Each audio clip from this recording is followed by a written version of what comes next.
इस वक्त सूबे में बनी हुई है। अंकिता हत्याकांड में सबूतों को मिटाने और जांच में हिलावाली का आरोप लगाते हुए कांग्रेस कार्यकर्ताओं ने उपवास कर विरोध दर्ज किया है। पूर्व प्रदेश अध्यक्ष गणेश गोदियाल के नेतृत्व में हरीश रावत समेत कई बड़े नेता गांधी पार्क में महात्मा गांधी की प्रतिमा के सामने उपवास पर बैठे। इस दौरान धरने पर यूकेडी, माकपा, तमाम दूसरे संगठनों ने भी अपना समर्थन किया है। कांग्रेस ने मामले में सीबीआई जांच की मांग की है। हरीश रावत ने कहा कि अंकिता के हत्यारोपियों की सजा तभी मिलेगी जब साक्ष्य बचेंगे, लेकिन साक्ष्यों को नष्ट करने की कोशिश की जा रही है। समय से कोई कदम नहीं उठाया गया, गिरफ्तारी में भी देरी हुई, तो वहीं जिस रिजॉर्ट में साक्ष्य थे उस पर बुलडोजर चढ़ा दिया गया। वहीं मुख्यमंत्री की ओर से अंकिता भंडारी के परिजनों को दी गई 25 लाख की आर्थिक सहायता की घोषणा पर कांग्रेस प्रदेश अध्यक्ष करण मेहरा ने कहा कि ये कोई खैरात नहीं है जो सरकार पीड़ित परिजनों को बांटकर वाहवाही लूट रही है। उन्होंने आर्थिक सहायता को 1 करोड़ रुपए किए जाने की मांग की है। वहीं हत्याकांड के मामले में उन्होंने पुलिस की जांच पर भी सवाल उठा दिए हैं। देहरादून अंकिता हत्याकांड पर आक्रोश थम नहीं रहा है और इस वक्त जिसे कह सकते हैं सीबीआई जांच को लेकर घमासान मचा हुआ है। विपक्ष पूरी तरह से तैयार है और मोर्चाबंदी कर दी है। तमाम संगठन एक सुर हो गए हैं और सीबीआई जांच की मांग कर रहे हैं। उनका कहना है कि हमें एसआईटी जांच नहीं चाहिए क्योंकि एसआईटी पर हमें भरोसा नहीं है। आगे आ रही है उसके साथ आप लोग गलत करते हैं, चाहे वो तो बोले कि मैं स्पेशल टेहरी से चल के आई हूँ। चाहते हैं इसकी हाई कोर्ट के सिटिंग जज की देखरेख में सीबीआई की जांच हो, क्योंकि दोनों राज्य में भी और केंद्र में बीजेपी की सरकार है और जिस नेता के रिजॉर्ट में कांड हुआ वो आरएसएस से संबंधित, बीजेपी से संबंधित व्यक्ति है और जिस तरीके से सबूतों को मिटाने के लिए रातों रात धाकड़ दिखने के चक्कर में डोजर चलाया गया, आग लगाई गई और सबूतों को खुर्द-पुर्द किया गया, ये चिंता का विषय है। प्रदेश के सबसे बड़े पुलिस के अधिकारी की और लड़की जो अंकिता है उसके फादर की जो वार्तालाप है उसकी रिकॉर्डिंग क्यों हुई और रिकॉर्डिंग करने के बाद उसको पब्लिक क्यों किया गया, ये भी एक जांच का विषय होना चाहिए कि आखिर वो रिकॉर्डिंग क्यों हुई, किस बड़े व्यक्ति को, किस हाई प्रोफाइल व्यक्ति को बचाने की कोशिश हो रही है। क्योंकि अंकिता से एक्स्ट्रा सर्विसेज की मांग किसी बड़े व्यक्ति के लिए करी गई थी जो अंकिता के चैट से समझा जा सकता है, उसके मरने के बाद का स्टेटमेंट वही माना जाना चाहिए, उसका नाम सार्वजनिक करना चाहिए। और जब अपराधी पकड़े गए हैं तो उनसे अभी तक पूछताछ क्यों नहीं हो पाई, नाम बाहर क्यों नहीं निकला। दूसरा, पुलिस की कार्यप्रणाली पे हमको शक है, क्योंकि आज तक ये देखा कि जहाँ भी हत्या हुई है पुलिस अपनी रिमांड पे अपराधी को मांगती है, जुडिशियल रिमांड से अपनी रिमांड में मांगती है। इस केस में कल मांगा गया है। 4 दिन तक पुलिस ने, जिस दिन गिरफ्तारी हुई उस दिन उन्होंने उसको रिमांड में क्यों नहीं मांगा कोर्ट से, ये भी एक जांच का विषय होना चाहिए। आखिर ये सारी हिलहुलत और डोजर चलाना, अग्निकांड करना, लड़की का बिस्तर स्विमिंग पूल में मिलना, ये सब जांच के विषय है। देखिए बख्श, मुझे तो बड़ा कष्ट होता है, किसी की मौत पर, किसी के परिवार के आंसुओं पर राजनीति करना ठीक नहीं है। क्योंकि आप भी सत्ता में रहें, जिस दिन से ये घटना घटी हमारी सरकार पूरी गंभीरता से ले रही है। मुख्यमंत्री ने तुरंत संज्ञान लेते हुए पुलिस को जांच दी, सारे आरोपी जेल भेज दिए गए हैं, उनकी संपत्ति कुर्क की जा रही है, उनके परिवार के लोगों को पार्टी से निकाल दिया गया है। आज देखिए, हम किसी की जान को वापस नहीं ला सकते, लेकिन आज मरहम के 2 करोड़ 25 लाख रुपए उस परिवार को देने की घोषणा की है और कल मैं उनके साथ था, उन्होंने कहा उसके परिवार के बच्चे को भी हम नौकरी देंगे। तो ऐसे में हमारे बख्शी मित्रों का जो रोल है ठीक नहीं दिखता।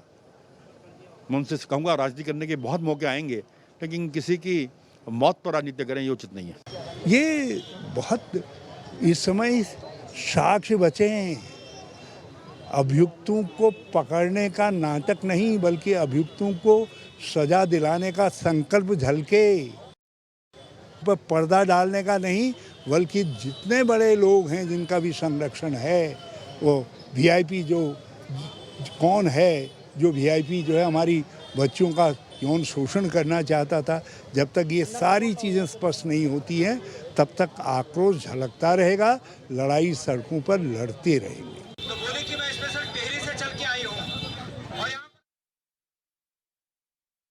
आकाश गौड़ हमारे संवाददाता अभी इस खबर पर अधिक जानकारी के साथ जुड़े। आकाश, जिस तरह से हम देख रहे हैं तमाम संगठन और विपक्ष ने एक तरह से मोर्चाबंदी कर ली है, अंकिता हत्याकांड को लेकर इंसाफ की बात कर रहे हैं, जमीन पर हैं और सीबीआई जांच की मांग कर रहे हैं। फिलहाल आपकी लोगों से बात हुई होगी, आज जो कुछ रहा क्या जानकारी है सबसे पहले आपके पास?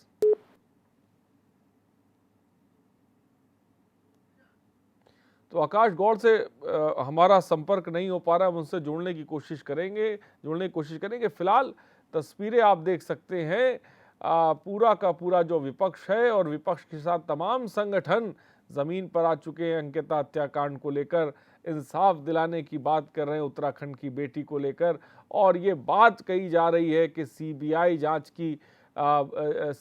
जांच को लेकर घमासान मचा हुआ है कि सीबीआई जांच हो, एसआईटी जांच पर भरोसा नहीं है, और जो मुआवजे की रकम 25 लाख दी गई है उससे भी विपक्ष संतुष्ट नहीं है, वो रकम 1 करोड़ होनी चाहिए। और साथ ही साथ विपक्ष ये भी आरोप लगा रहा है कि जो जांच हो रही है उसमें सबूतों को मिटाने की कोशिश की जा रही है, और सबूत अगर मिटाए जाएंगे तो इस प्रदेश की बेटी को इंसाफ कैसे मिलेगा, ये बड़ा सवाल इस वक्त विपक्ष उठा रहा है, जिसको लेकर विपक्ष इस वक्त आप देख सकते हैं कि जमीन पर है, उपवास कर रहा है और सरकार से सवाल कर रहा है।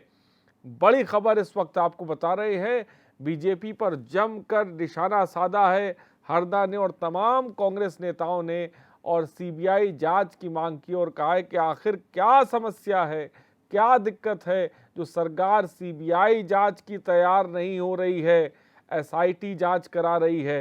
विपक्ष का कहना है कि एसआईटी की जांच पर हमें भरोसा नहीं है, लिहाजा सीबीआई जांच कराई जाए और वो सफ़ेदपोश, वो वीआईपी जिनके नाम जिसे कह सकते हैं कि सामने आए।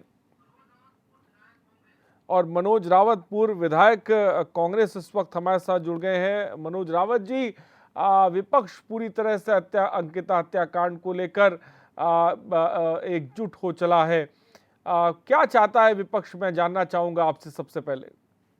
देखिए, जो 18 तारीख से आप अगर घटनाक्रम को लें, जिस दिन से बिटिया अंकिता गायब हुई है, उस दिन से लेकर के आज तक की सरकार, उसके नुमाइंदगी जिनमें पटवारी से लेकर के और पुलिस तक के हैं, उनकी गतिविधियां लोगों को पच नहीं रही हैं, लोगों को भरोसा नहीं आ रहा है। सबूत खत्म किए जाते हैं, रात को बुलडोजर चला दिया जाता है और अधिकारी, हर दर्जे का अधिकारी, छोटे से लेकर बड़ा अधिकारी और राजनीतिक लोग कह रहे हैं सरकार से जुड़े हुए कि सबूत बचे हुए हैं। जो लोग अपने केस प्रॉपर्टी को नहीं बचा पाए तो वो पाएंगे। हम कल सभी लोग 2 दिनों से कांग्रेस पार्टी के लोग 18 तारीख से, जिस दिन से उसके बच्ची गायब हुई, उसके पिता स्वर्गाश्रम पहुंचे हैं अपने गांव से, उस दिन से लेकर आज तक हमारे हर लेवल के कार्यकर्ता उसके परिवार के साथ खड़े हैं। हम एक एक चीज, एक एक गतिविधि को में रख रहे हैं, लेकिन हमें पूरा भरोसा है कि मनोज रावत जी, सत्ता पक्ष का ये कहना है, सत्ता पक्ष का ये कहना है कि भाई एसआईटी की जांच हो रही है, फास्ट ट्रैक कोर्ट में मामला चलेगा, मुख्यमंत्री ने ये बात कह दी है। कांग्रेस जो है इस पर पूरी तरह से राजनीति कर रही है, तूल दे रही है बेफजूल का। ये एक, अगर इसको आप अच्छा बनाएं तो मैं जिस दिन से बच्ची गायब हुई है, जिस दिन से बच्ची के गायब होने के बाद वहाँ जो कानून का रखवाला पटवारी था वो खुद छुट्टी लेके भाग गया, उस दिन से लेकर के आज तक की हर गतिविधि पर सरकार के हर कदम और क्यों जनता विश्वास नहीं कर रही है उस पर बहस करने के लिए तैयार हूँ। लेकिन मेरा ये कहना है, एसआईटी तो जनाब आप लोगों ने कई मामलों में गठित की थी और हमने इस प्रदेश में बहुत मामले देखे हैं। सच बात तो ये है कि पुलकित का पिता प्रदेश के भारतीय जनता पार्टी और आरएसएस के उन टॉप दर्जन भर लोगों में से है जो यहाँ की रीति नीति का निर्धारण करते हैं और हर चीज को प्रभावित करने की कोशिश हो रही है। एसआईटी किसकी है? एसआईटी भी तो पुलिस है, एक इन्वेस्टिगेटिंग एजेंसी है, पुलिस ही के लोग उसमें हैं। लेकिन जो लोग हर चीज को, आज हम जिला अधिकारी का बड़ा हास्यास्पद बयान सुन रहे हैं अवैध आ गया। अरे भाई, स्वर्गाश्रम और गंगा भोगपुर का बच्चा बच्चा जानता है कि किसने उस भवन को, जो बिल्कुल वास्तव में अपराध का स्थल रहा हो, अपराध हुआ हो, जहां उसको रात को अपने संरक्षण में अपने सामने तोड़ा और रात भर और दिन तक के पूरा अभियान चला फेसबुक पर, सोशल मीडिया पर कि मुख्यमंत्री के आदेश से टूटा हुआ है। तो देखिए, सरकार क्रेडिट लेना चाहती है, सरकार जिम्मेदारी ले।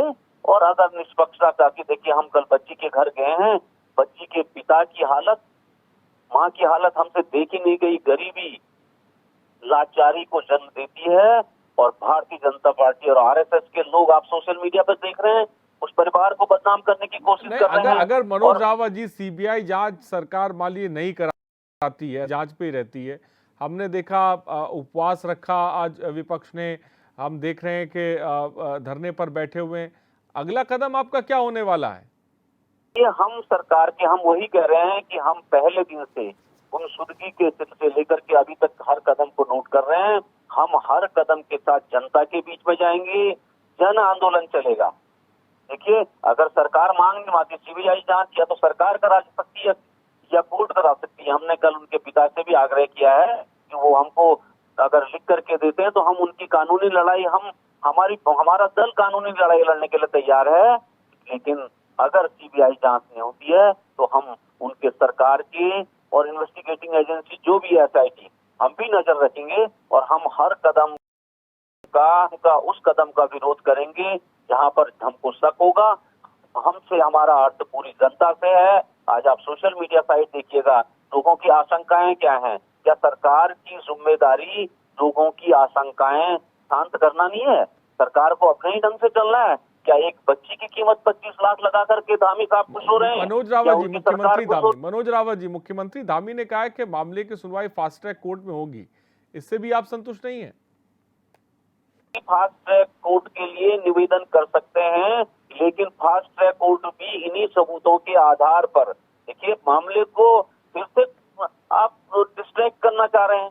फास्ट ट्रैक कोर्ट भी सुनवाई करेगी तो इन्हीं सबूतों के आधार पर करेगी। जब आपका पहले दिन जो वादी है, जो मुकदमा, जब अपराधी की तरफ से, पुलकित की तरफ से मुकदमा लिखाया गया है, हम हर स्टेज पर चले गए हैं। उत्तराखंड की जनता और उसका गरीब माँ बाप, सबसे बड़ी बात, गरीब माँ बाप हर स्टेज पर चला गया है। अब रात को मंत्री को भेज करके क्या सिखाना चाह रहे हैं आप इस प्रदेश को? ठीक है मनोज रावत जी, बहुत बहुत शुक्रिया हमसे जुड़ने के